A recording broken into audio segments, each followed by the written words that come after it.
You've collaborated with other producers and YouTubers. The 8-Bit guy, as you mentioned earlier, Espen Kraft, who is another YouTuber who I really appreciate his content and his music. What can you tell us about that? How did you end up collaborating with Espen? You told us a little bit about 8-Bit, but like, how did you even get on YouTube, and what kind of like pushed you and inspired you to make your channel what it is today? Well, good question.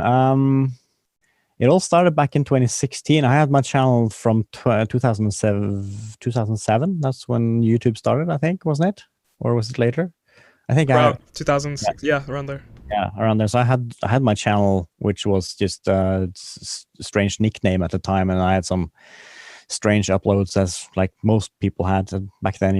It was all low res and really shitty. But and I did some. Well, I put up all my dog videos from 2013 because that's when I started babysitting those dogs.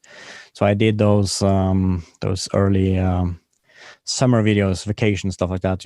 Making the music and then shooting with the GoPro and putting it all together. So there was that, but there wasn't. It didn't really take off. It wasn't.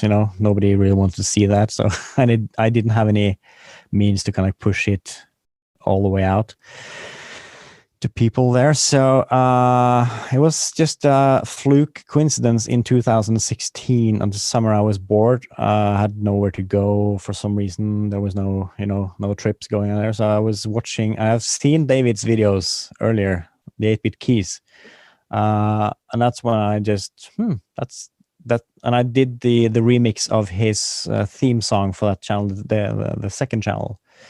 And I sent it to him and asked, "Hey, I made this remix. Do you want to use it if you like it?" Yeah, sure. He liked it, and I put it on for good use for some time. And then also adding the music that I did, and then we kind of like spun off that and figure out, hey, that was cool. We can do some stuff together, and you can use my music. And I helped him with some stuff, and I think it was in the year after we started doing the Planet X2 game. After being chatting more and talking about, and I also I donated one of the modules, the MT32, as well, to him and to LGR.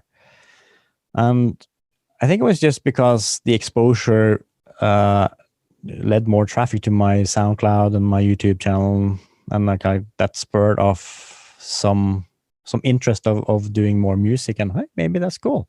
Maybe I can make some more music that people like to listen to, and then you put your stuff on DistroKid, and then kind of like it just snowballed. And it was this at the same time in 2016 that I found Espen's channel. I think he had just barely just started at that time.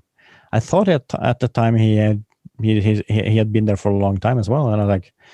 And I just commented on some stuff, and we got we started talking a little bit on some private messaging on Facebook, and then it just went from there. And the same thing with Techmoan and LGR. That was mostly because I sent him some modules to the States, and I sent Techmoan some of the cassettes and the vinyls, and maybe a little bit of it was exposure. Hey, look at this, and it worked. But it was also just to give those guys here. There's some music here if you want to use those tapes and those vinyls, to showcase cassette decks and recorders and stuff like that without getting copyright strikes. You can do it. So it was like a win-win situation, and I just you kind of like it grew into kind of like different friendships just out of just because I was a little bit bored that summer in 2016. Go figure.